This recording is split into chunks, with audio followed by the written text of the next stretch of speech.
ছাত্র জনতার আন্দোলনের মুখে ৫ই আগস্ট শেখ হাসিনার পদত্যাগের ৩ দিন পর ৮ আগস্ট গঠিত হয়েছে অন্তর্বর্তীকালীন সরকার।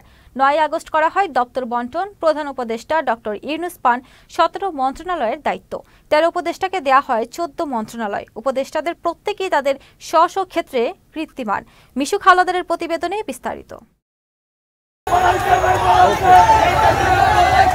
শিক্ষার্থীদের আহ্বানে সাড়া দিয়ে দেশের দায়িত্ব নিতে ৮ আগস্ট ফ্রান্স থেকে ঢাকায় আসেন ডক্টর মোহাম্মদ ইউনূস।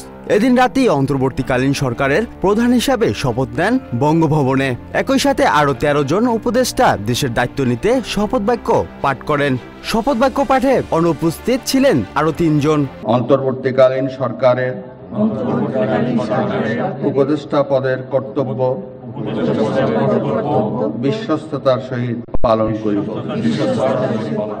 উপদেষ্টাদের মধ্যে আছেন সাবেক আইনজীবী, সাবেক কূটনীতিক, আইনের শিক্ষক, নারীর নেত্রী সহ বেসরকারি উন্নয়ন সংস্থারও লোকজন।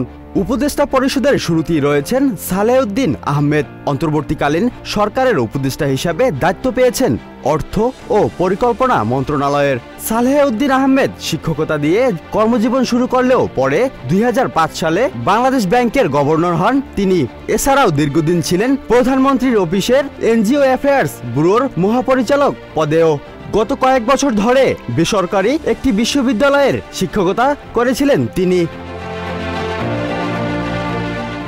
এরপরেই রয়েছেন এএফ হাসান আরিফ। অন্তর্বর্তীকালীন সরকারের উপদেষ্টা হিসেবে দায়িত্ব পেয়েছেন স্থানীয় সরকার, পল্লী উন্নয়ন ও সমবায় মন্ত্রণালয়ের। তিনি বাংলাদেশ সুপ্রিম কোর্টের জ্যেষ্ঠ আইনজীবী।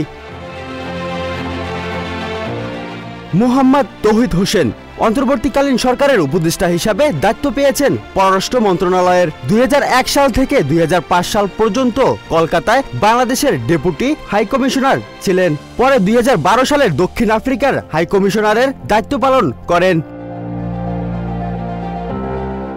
আদিলুর রহমান খান উপদেষ্টা হিসাবে দায়িত্ব পেয়েছেন শিল্প মন্ত্রণালয়ের। বিএনপি জামায়াত জোট সরকারের আমলে তিনি ছিলেন ডেপুটি অ্যাটর্নি জেনারেল। সুপ্রিম কোর্টের আইন পেশায় থাকার সময় ১৯৯৪ সালে তিনি মানবাধিকার সংস্থা অধিকার প্রতিষ্ঠা করেন।